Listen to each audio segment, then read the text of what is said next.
Hello friends. मस्त मगर reviews में आपका स्वागत है। और आज हमारे पास है IFB की ये फ्रंट लोडेड वॉशिंग मशीन। ये 6 किलोवाट की वॉशिंग मशीन है, 800 RPM की यानी रोटेशन पर मिनट वाली दीवा प्लस VX वॉशिंग मशीन। इसके साथ 4 साल की इस मशीन की वारंटी आती है, 10 साल की इसमें मोटर की वारंटी है और स्पेस सपोर्ट जो है वो 10 साल का इसमें आता है। बाकी इसमें अगर आप यहाँ पर देखा जाए तो इसमें जो है ये 5 स्टार रेटिंग वाली वॉशिंग मशीन है, यानी इलेक्ट्रिसिटी प्रोटेक्शन के लिए भी ठीक है। ये अंदर बात करें तो ड्रम वही है जो कि 6 किलो वाली वॉशिंग मशीन का होता है। और मशीन वैसे देखी जाए तो काफ़ी कॉम्पैक्ट है। हमारे पास पहले सैमसंग की वॉशिंग मशीन थी जो बहुत जल्दी ख़राब हो गई, तो फिलहाल तो हमने फिर उसके बाद एक्सचेंज में इसको लिया। उसके बारे में आगे बात करेंगे। तो ये मैं मशीन पहले इंस्टॉलेशन से पहले आपको दिखा देना चाहता था, क्योंकि एक बार इंस्टॉलेशन हो जाता है उसके बाद फिर हमको इसको दिखाने का मौका नहीं मिलता है। तो पीछे से मैं आपको यहाँ से पूरा डिटेल में एक बार दिखा देता हूँ और उसके बाद बाकी जो बातें हैं वो हम इंस्टॉलेशन के बाद करेंगे। चलिए, तो मशीन के साथ ये जो अंदर साथ पैकेट आया है इसको एक बार खोल के देख लेते हैं इसके अंदर क्या क्या है। तो एक सिंगल पैकेट के अंदर ही इन्होंने सारा सामान तैयार दिया हुआ है। तो सबसे पहले तो ये पाइप है और इसमें दोनों तरफ इस तरीके का है। तो ये जो चीज़ है ये लगती है आपके नल में, ओके। और ये वाला पार्ट जो ये लगता है मशीन के पीछे। तो आपका जो नल है वो अलग तरह का नल होना चाहिए। मैं दिखा देता हूँ आपको, इस तरीके का नल है। अगर आपके पास नल नहीं है तो ये नल आप पहले लगवा लें, उसके बाद ही होगा और इंस्टॉलेशन। तो ये करीब करीब 1 मीटर लंबा पाइप है, अच्छा खासा स्ट्रॉन्ग पाइप है। और क्या है इसमें, और इसको अगर देखा जाए, इसको देखते हैं पहले। ये कुछ पेपर वर्क है, बेसिकली मैनुअल है। इसको मेरी एडवाइस ये हमेशा संभाल के आपको अपने पास रखना चाहिए। आप इसे पढ़ें तो ना पढ़ें तो, लेकिन जब तो मशीन आपके पास है तो इसको आप संभाल के रखिए। क्योंकि इसमें क्या होता है, अक्सर बड़ी सारी सेटिंग्स लिखी होती हैं, बड़े सारे कोड्स होते हैं कि अगर कोई एरर आ गई तो अब क्या करना है। तो इन चीज़ों को समझना बहुत ज़्यादा जरूरी है। जैसे आप ये देखिए, यहाँ पे E2 लिखा है, तो इसमें कौन सी प्रॉब्लम है। E6 एरर कोड आ रहा है, तो अब क्या है E3। तो इस तरीके से ये जो इंस्ट्रक्शन मैनुअल है इसको आपको हमेशा अपने पास संभाल के रखना चाहिए। फिलहाल इसको देखने की जरूरत नहीं है, क्योंकि मैं सारी चीज़ें आपको डिटेल में समझाने ही वाला हूँ, तो आपको मैनुअल को समझने की जरूरत नहीं है। इसके अलावा ये कुछ चीज़ें आई हैं, ये मुझे एग्जैक्टली अभी नहीं पता है क्या है। बहुत ही हल्की सी कुछ प्लास्टिक है, ये शायद नीचे की तरफ कहीं पर लगाने के लिए होगा। ये 4 टॉप्स हैं, तो मैं इसको समझ लेता हूँ पहले इंस्टॉलेशन करने जो टेक्नीशियन आते हैं उनसे कि क्या है, फिर मैं आपको ये बताऊँगा। तो जी, मशीन का इंस्टॉलेशन हो गया है और जैसा मैंने आपको बताया था, ये यहाँ पर इस तरीके से नल में जो है होस पाइप लग जाता है। तो ये इसको लगाना बहुत ज़्यादा ज़रूरी है। अगर ऐसा नल नहीं होगा तो आपको प्रॉब्लम हो सकती है इंस्टॉलेशन करने में।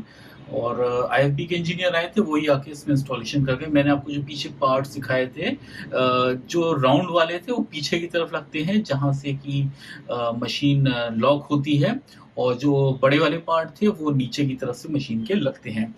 अच्छा जी, चलिए अब मशीन को देख लेते हैं। यहाँ पर कि सबसे पहले हम स्ट्रे की बात करते हैं। तो यहाँ पर अगर आप देखें तो यहाँ पर 3 चीज़ें आपको दिखाई देती हैं। ये वाला जो है आपको पार्ट जो दिखाई दे रहा है, ये प्री वॉश के लिए होता है। यानी जैसे आप कभी कोई जैसे पर्दे वगैरह आप धोना चाहते हैं तो उनके लिए डिटर्जेंट पहले यहाँ डालिए। तो पहले सबसे पहले इसमें से लेगा डिटर्जेंट, उसके बाद फिर इसमें से लेगा। तो अगर आपको गंदे ज़्यादा हैं तो जैसे 2-1 महीने में एक बार आप पर्दे धोते हैं तो इसमें पहले डिटर्जेंट डाल दें, उसके बाद डिटर्जेंट इसमें डालें। अगर रेगुलर वॉशिंग कर रहे हैं तो आप सिर्फ इसी में डिटर्जेंट डालें।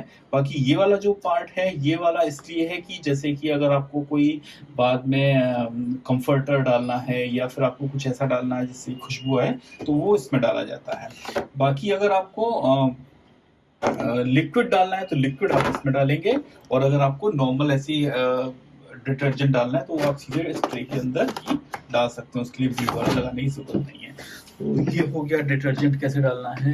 बाकी इसके देखें तो बड़ा सिंपल सा है। तो देखिए यहाँ से ऑफ हो जाता है, बाय डिफ़ॉल्ट ऑफ से स्टार्ट होता है, मैंने प्लग इन कर रखा है। तो ये वाला जो है ये कोल्ड प्ले के लिए, जैसे ही मैं इसको करूँगा आप देखेंगे यहाँ पर टाइम चेंज हो रहा है इसमें।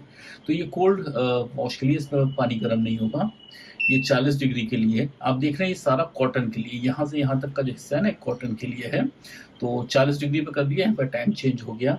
ये 60 डिग्री के ऊपर है तो यहाँ पर टाइम चेंज हो गया, और ये 90 डिग्री टेम्परेचर हो जाएगा, यानी काफ़ी गर्म पानी हो जाएगा।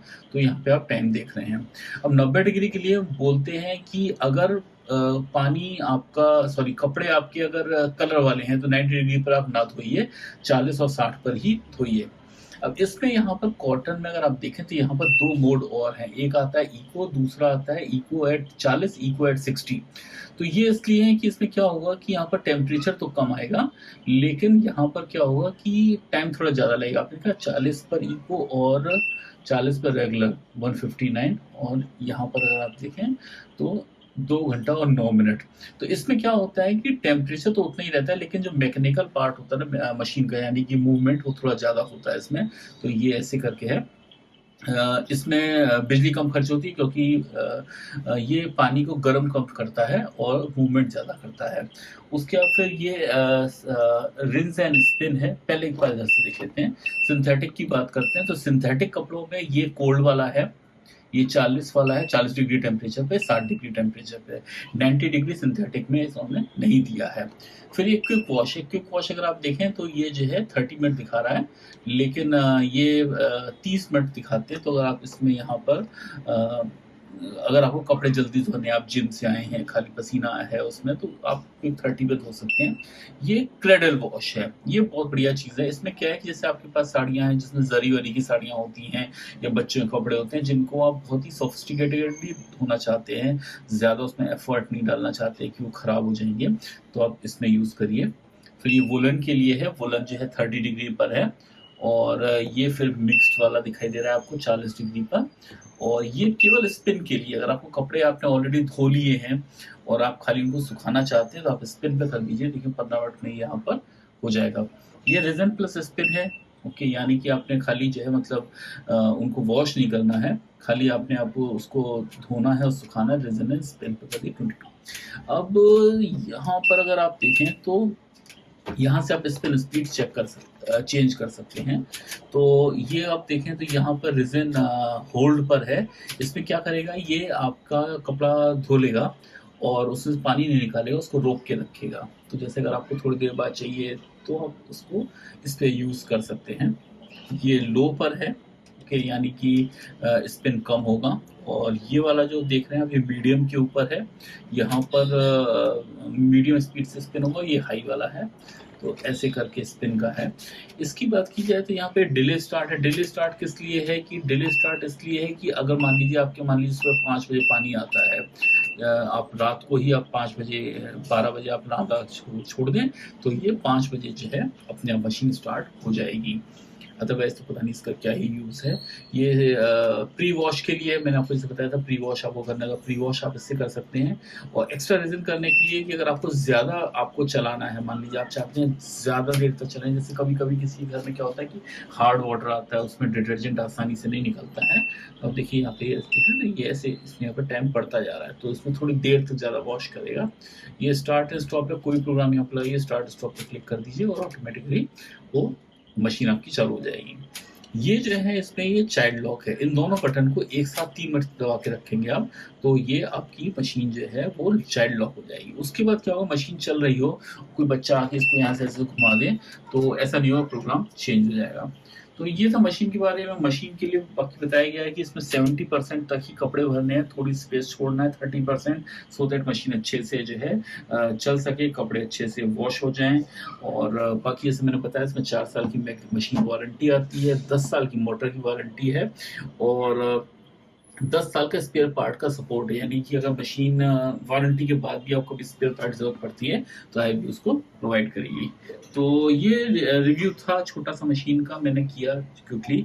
और अगर कोई भी आपके दिमाग में इससे रिलेटेड क्वेश्चन है तो आप मुझसे पूछ सकते हैं, और मैं सारे कमेंट रिप्लाई करता हूँ, कमेंट को डेफिनेटली आंसर करने की कोशिश करूंगा। Thank you so much, God bless you.